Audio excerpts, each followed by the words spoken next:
And we still do not know why this train crashed. At least 6 people were killed. 8 others are in critical condition at this hour.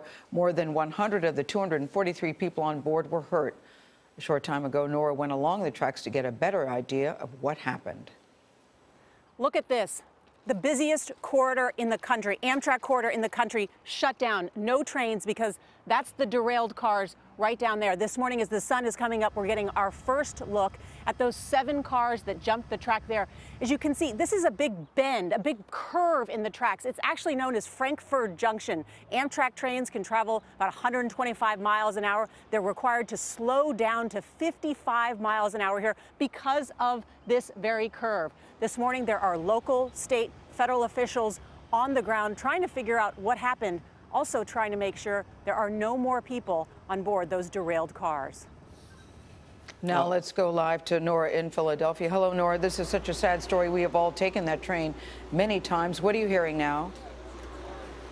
Yeah, I mean, incredibly sad. We've all traveled that route many, many times. I'm actually in the front yard of Jose and Jericka Garcia. They say the bang from that crash actually woke them up. And so they've witnessed much of what happened. Just talking to them, they said they think that that train usually goes pretty fast around that curve. So I think speed is going to be one of the things that investigators are looking at. You know, and this also comes at a time that Amtrak itself has been pushing for hundreds of millions of dollars in federal money to upgrade the railway system. So I think that's going to be part of the debate, too, about what happened here and what can be done in the future to prevent another type of disaster. Well, clearly they're looking for this so-called black box, which tells them more about speed.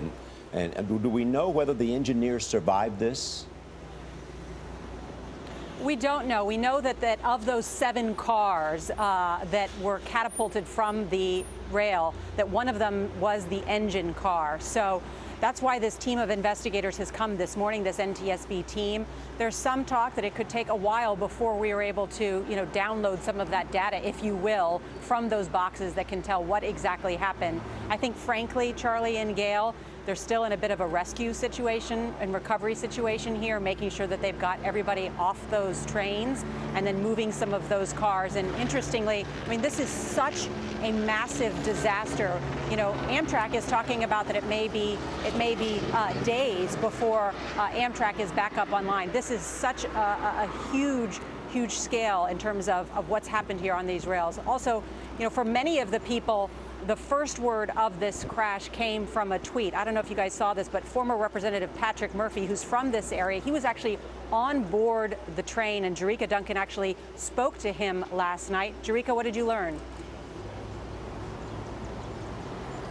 Well, he sent that tweet out at about 9:30, I mean, just moments after that derailment happened. And he said his goal was to make sure everyone was okay. He's an Iraq veteran, and he said he would not leave anyone behind. So he stayed on that dark train and made sure he could help as many people as he could.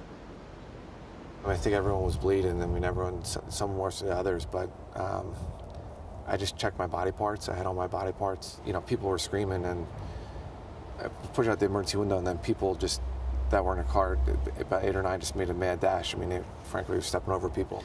There was 2 people that were really serious. One guy couldn't move anything. Another person who was bleeding from everywhere had to put pressure to his head. We lost 5 people on that train tonight. I lost 19 men in my unit in Iraq.